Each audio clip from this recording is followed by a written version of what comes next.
बच्चों आप मुझे सुन पा रहे हैं साउंड वेव की मदद से, देख पा रहे हैं लाइट वेव की मदद से, और जो मैं आप तक पहुंच रहा हूं इस ट्रांसमिशन में, टेलीकम्युनिकेशन में भी इलेक्ट्रोमैग्नेटिक वेव का यूज़ हो रहा है। यानी कि हम एक वेव्स के जंगल में रहते हैं और वेव्स की अंडरस्टैंडिंग के बिना फिजिकल वर्ल्ड को समझ पाना इम्पॉसिबल है। क्लास 11th के चैप्टर जिसका नाम वेव्स है, हम डिफरेंट टाइप्स ऑफ वेव्स के बारे में पढ़ते हैं, इनसे रिलेटेड डिफरेंट फिनोमिना को डिटेल में स्टडी करते हैं। इनफैक्ट क्लास 11th में इस चैप्टर में जो वेव्स की अंडरस्टैंडिंग हम डेवलप करते हैं बच्चों, वो क्लास 12th के कुछ टॉपिक्स को, जैसे wave optics, electromagnetic waves and communication systems, इनको समझने में हमारी मदद करती है। यानी कि अगर आपने क्लास 11th में इस चैप्टर को इग्नोर किया तो समझ लीजिए क्लास 12th के काफ़ी सारे चैप्टर्स में आप नील बटा सन्नाटा हो जाएंगे। तो ये एक सिग्निफिकेंट चैप्टर है जिसको आपको ध्यान से मन लगा के पढ़ना है। थोड़ा सा चैलेंजिंग है इसको समझना, लेकिन एफर्ट मारना है आपको। बच्चों सबसे पहले जान लेते हैं वेव्स के इंपॉर्टेंट टॉपिक्स क्या हैं। बच्चों क्लास 11th के इस टॉपिक वेव्स को हम दो पार्ट्स में बांट सकते हैं, एक स्ट्रिंग वेव और दूसरा साउंड वेव। आइए पहले जान लेते हैं कि स्ट्रिंग वेव के इंपॉर्टेंट टॉपिक्स क्या हैं। तो पहला इंपॉर्टेंट टॉपिक है बच्चों इक्वेशन ऑफ ट्रैवलिंग या प्रोग्रेसिव स्ट्रिंग वेव, जिसमें पहली चीज़ है राइटिंग इक्वेशन ऑफ वेव। यानी कि अगर आपको वेव के कैरेक्टरिस्टिक्स, एम्पलीट्यूड, फ्रीक्वेंसी एक्सेट्रा मालूम हो तो वेव की इक्वेशंस आप लिख सकें, ये इंपॉर्टेंट है। दूसरा, यदि आपको कैरेक्टरिस्टिक्स डिटरमाइन करने हैं गिवन वेव इक्वेशन से, तो वो भी आपको आना चाहिए। बच्चों सेकंड इंपॉर्टेंट पार्ट है, टॉपिक है speed of string wave. Actually किसी भी वेव की स्ट्रिंग जो है मीडियम की कंडीशंस पर डिपेंड करती है, टू बी स्पेसिफिक मटेरियल की इलास्टिक और इनर्शियल प्रॉपर्टी पर डिपेंड करती है। जैसे स्ट्रिंग वेव की जो स्पीड होती है वो स्ट्रिंग में टेंशन और स्ट्रिंग की लीनियर मास डेंसिटी पर डिपेंडेंट होती है। तो बच्चों पहली चीज़ आपको मालूम होनी चाहिए कि स्पीड का expression tension and linear mass density की टर्म्स में क्या है, क्योंकि इस एक्सप्रेशन पर बेस सीधी सीधी प्रॉब्लम्स आ जाती हैं। दूसरी चीज़ बच्चों, अगर आपको कोई string wave, specifically wave pulse का टाइम ऑफ मोशन निकालना हो from one point of string to other point of string, तो काइनेमेटिकल स्टडी आपको क्लियर होनी चाहिए, ये भी काफ़ी इंपॉर्टेंट है।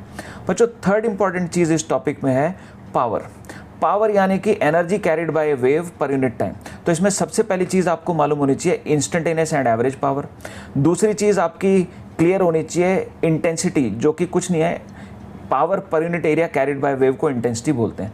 तीसरी इंपॉर्टेंट चीज़ है बच्चों एनर्जी डेंसिटी, और चौथी इंपॉर्टेंट चीज़ है particularly point source and infinite line source के लिए पावर और इंटेंसिटी दोनों का इन सोर्सेज से रेडियल डिस्टेंस के साथ रिलेशन को समझना। ये रिलेशन इतना इंपॉर्टेंट है कि आपके मॉडर्न फिजिक्स के कुछ टॉपिक्स में, या ईएम वेव्स जो कि ये दोनों क्लास 12th के टॉपिक्स हैं, इनमें भी यूज़ हो जाता है। और होता क्या है कि बच्चों को याद नहीं होता, तो क्लास 12th की इन टॉपिक्स की प्रॉब्लम्स, कुछ खास प्रॉब्लम्स बच्चे नहीं कर पाते। बच्चों फोर्थ इंपॉर्टेंट टॉपिक है इंटरफेरेंस या सुपरपोजिशन ऑफ कोहेरेंट वेव्स।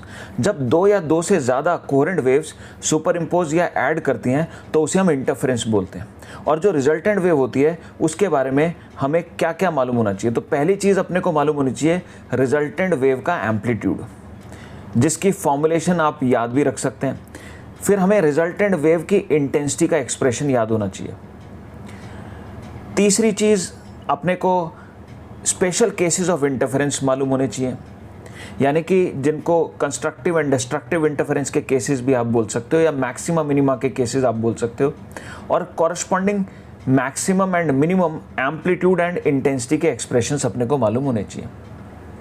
बच्चों नेक्स्ट अपने को इंटरफेरेंस में मालूम होना चाहिए यदि दो से ज़्यादा वेव सुपर इम्पोज करती हैं तो उस केस में फेजर टेक्निक की मदद से रिजल्टेंट वेव का एम्पलीट्यूड हम कैसे निकाल सकते हैं। इनफैक्ट ये फेजर की टेक्निक वही टेक्निक है जो एसएचएम के सुपरपोजिशन में हमने सीखी। और फंडामेंटली सोचें तो एसएचएम और वेव्स का सुपरपोजिशन कोई अलग नहीं है। तो अगर एसएचएम में आपने फेजर टेक्निक मिस कर दी, वहाँ नहीं समझी, तो समझ लीजिए प्लीज़ क्लास 12th के कुछ टॉपिक्स में भी ये फेजर टेक्निक यूज़ होती है।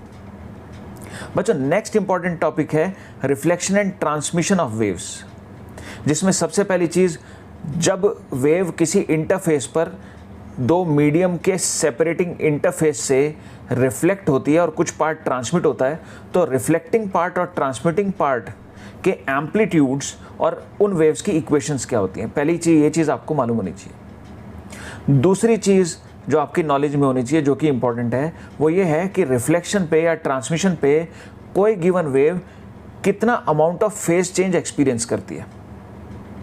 अगर आपने ये नहीं समझा तो ऐसी प्रॉब्लम्स जिसमें कहीं ना कहीं वेव रिफ्लेक्ट होगी वहाँ आपकी अंडरस्टैंडिंग उस टॉपिक में नहीं बन पाएगी, कॉन्फिडेंस नहीं आ पाएगा।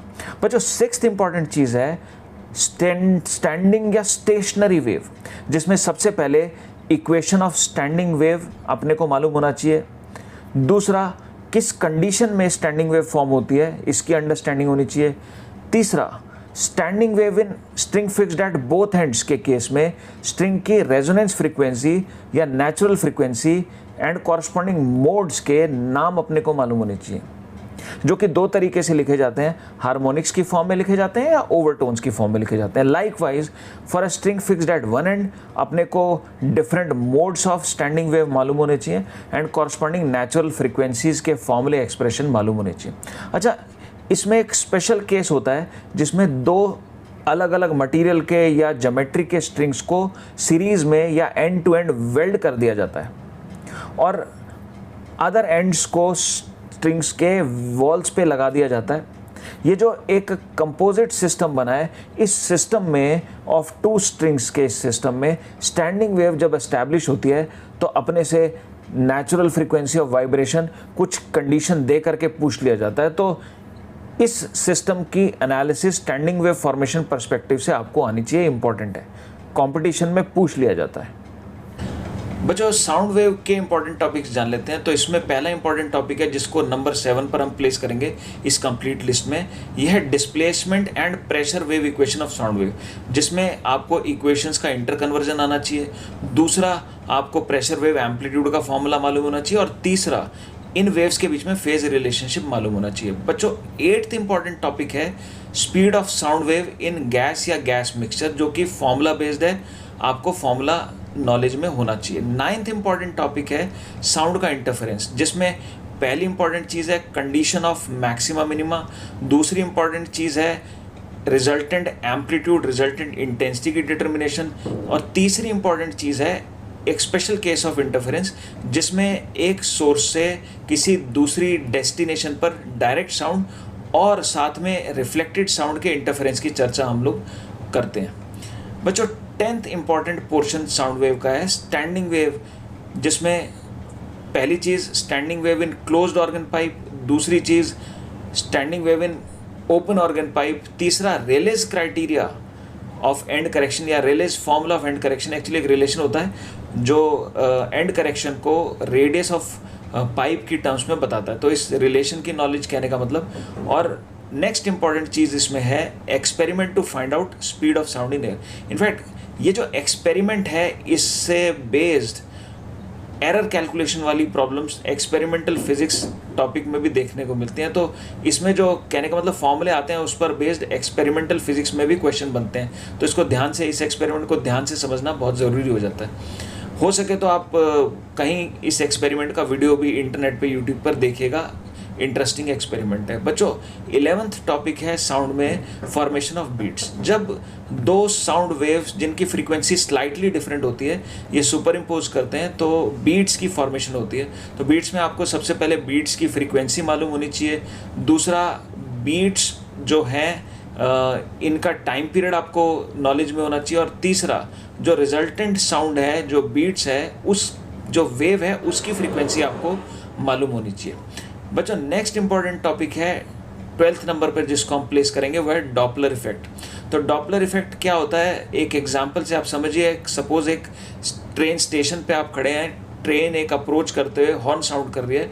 बच्चों, ट्रस्ट मी, जो साउंड आपको सुनाई देगी उसकी फ्रीक्वेंसी एक्चुअल फ्रीक्वेंसी से ज़्यादा होती है और इसी फिनोमेना को डॉपलर इफेक्ट बोलते हैं। इन जनरल जब सोर्स और ऑब्जर्वर के बीच में रिलेटिव मोशन होता है तब जो रिसीव्ड साउंड की फ्रीक्वेंसी होती है एक्चुअल से बच्चों डिफरेंट होती है। डॉपलर इफेक्ट में आपको वैरायटी ऑफ केसेस मालूम होने चाहिए, जैसे कि अगर सेम लाइन के अलॉन्ग मोशन है सोर्स और ऑब्जर्वर का, या फिर किन्हीं रैंडम डायरेक्शंस में सोर्स और ऑब्जर्वर का मोशन है, ये आपको मालूम होना चाहिए। फिर कि अगर साउंड रिफ्लेक्ट होकर के किसी वॉल से आ रही है तो उसमें डॉपलर इफेक्ट और बीट्स दोनों की अंडरस्टैंडिंग कई बार काम में आ जाती है। इस तरह के क्वेश्चंस करना ज़रूरी हो जाता है। बच्चों नेक्स्ट समझ लेते हैं वेव्स के इजी टॉपिक्स क्या हैं। बच्चों पहला इजी टॉपिक है इक्वेशन ऑफ ट्रैवलिंग वेव।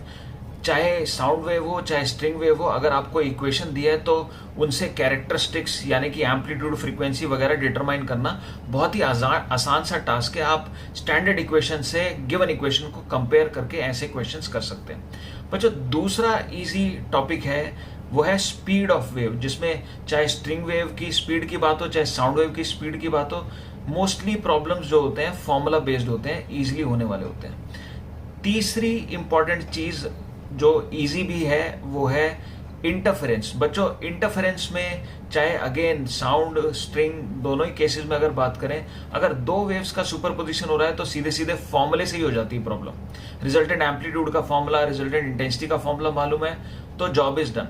और कई बार ऐसा हो सकता है कि दो से ज्यादा वेव्स इंटरफेयर कर रही हैं, तो फिर आपको फेजर टेक्निक वो भी आसान होती है, जिसमें हम गिवन साइनोसॉइडल वेव को फेजर की तरह या एरो की तरह दिखा करके उनके बीच में फेज रिलेशनशिप्स की मदद से एक डायग्राम बना करके सिंपली वेक्टर एडिशन करके वेक्टर रिजल्टेंट लेके रिजल्टेंट एम्पलीट्यूड, रिजल्टेंट इंटेंसिटी भी फिर हम निकाल सकते हैं। तो बस खास ये ध्यान रखिएगा कि फेजर्स को समझना है आपको तो वेक्टर्स भी आने चाहिए, वेक्टर्स के एडिशन खासतौर पर आपको क्लियर होनी चाहिए।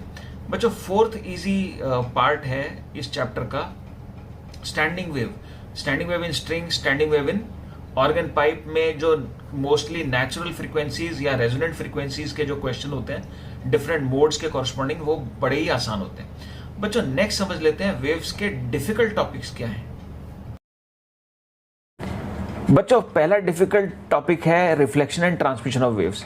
जब कभी भी वेव मीडियम चेंज करती है तो इसका कुछ पार्ट रिफ्लेक्ट होता है और कुछ पार्ट ट्रांसमिट होता है। तो रिफ्लेक्टेड और ट्रांसमिटेड पार्ट्स के वेव्स की इक्वेशंस लिखना, फिर इनके एम्पलीट्यूड समझना और साथ में इनके फेज चेंजेस लिखना थोड़ा सा ट्रिकी होता है। बच्चों सेकंड डिफिकल्ट पार्ट है डॉपलर्स इफेक्ट, पर्टिकुलरली जब मल्टीपल मीडिया इन्वॉल्व हो, फॉर एग्जांपल सोर्स एयर में हो और ऑब्जर्वर वाटर में हो इस सिचुएशन, या फिर एक ऐसा सरफेस इन्वॉल्व हो जो खुद मूव कर रहा हो और साउंड उससे रिफ्लेक्ट हो रही हो।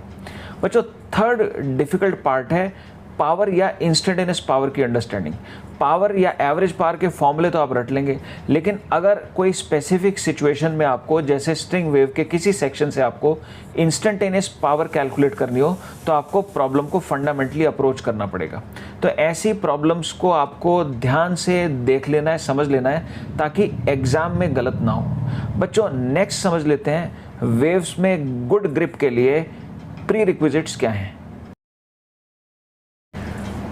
बच्चों वेव्स की गुड अंडरस्टैंडिंग के लिए प्री रिक्विजिट समझ लेते हैं। तो पहली रिक्वायरमेंट है एसएचएम। एसएचएम एक्चुअली वेव्स का फाउंडेशन टॉपिक है। अगर आपको एसएचएम नहीं आता तो वेव्स आप नहीं समझ सकते। सोच के देखिए, एक स्ट्रिंग में साइनोसॉइडल वेव जब जाती है तो स्ट्रिंग के पार्टिकल्स एसएचएम एग्जीक्यूट करते हैं। अगर आपको एसएचएम ही नहीं आता तो आप इस स्ट्रिंग वेव को समझ पाएंगे? बिल्कुल नहीं समझ पाएंगे।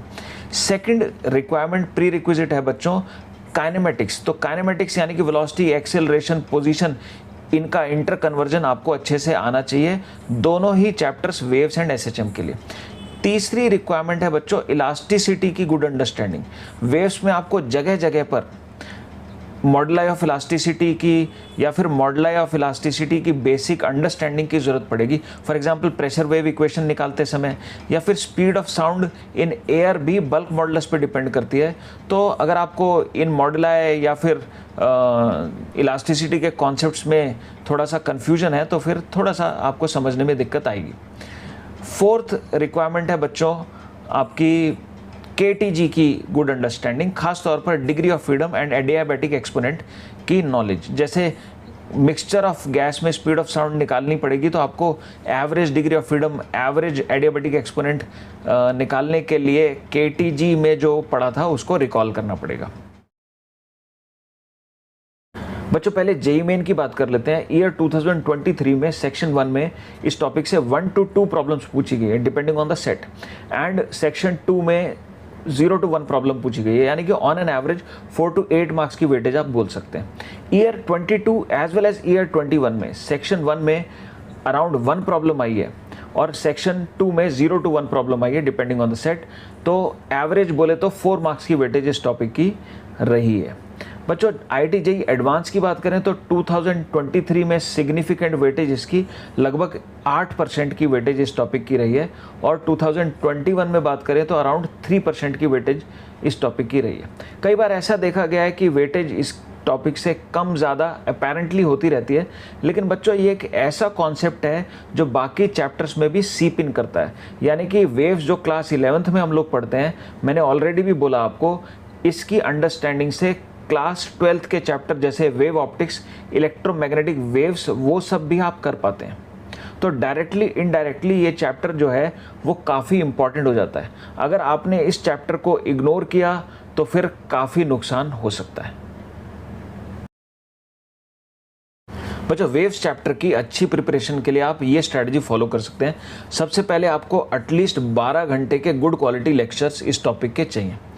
सेकेंडली, एक बेसिक अंडरस्टैंडिंग बनने के बाद आपको इस टॉपिक में एटलीस्ट 20 to 22 आवर्स लगाने चाहिए, जिसको आप 3 पार्ट्स में बांट सकते हैं। तो पार्ट 1 में आपको 10 से 12 घंटे इस टॉपिक को डिवोट करने चाहिए इनिशियली, जिसमें आपको एटलीस्ट 120 to 150 प्रॉब्लम्स जो कि ईजी टू मॉडरेट लेवल की हो सकती हैं अटेम्प्ट करनी चाहिए। सेकेंड पार्ट में जब आप इस टॉपिक को दोबारा रिवाइज करने बैठे हैं तो 5 to 6 आवर्स आपको डिवोट करने चाहिए, जिसमें एटलीस्ट एक 2 घंटे का मॉडरेट लेवल का टेस्ट ज़रूर आपको प्लान करना चाहिए। बच्चों थर्ड पार्ट में जब आप फाइनली एक बार और इस चैप्टर को रिवाइज करेंगे तो आपको अगेन 5 घंटे डिवोट करते हुए 2 घंटे का टेस्ट अगेन प्लान करना चाहिए, but this time test should be of tough level, moderate to tough. अगर आप ये स्टेप्स फॉलो करते हैं तो वेव्स में आप एक मिनिमम कंफर्टेबल पोजीशन पे आ जाएंगे, और बच्चों इसका फ़ायदा आपको काफ़ी सारे चैप्टर्स में इंक्लूडिंग क्लास 12th के chapters wave optics, electromagnetic waves and telecommunication या कम्युनिकेशन सिस्टम्स में ज़रूर मिलेगा। तो बच्चों मेहनत करते रहिए, लगे रहिए, जीत आपकी पक्की है।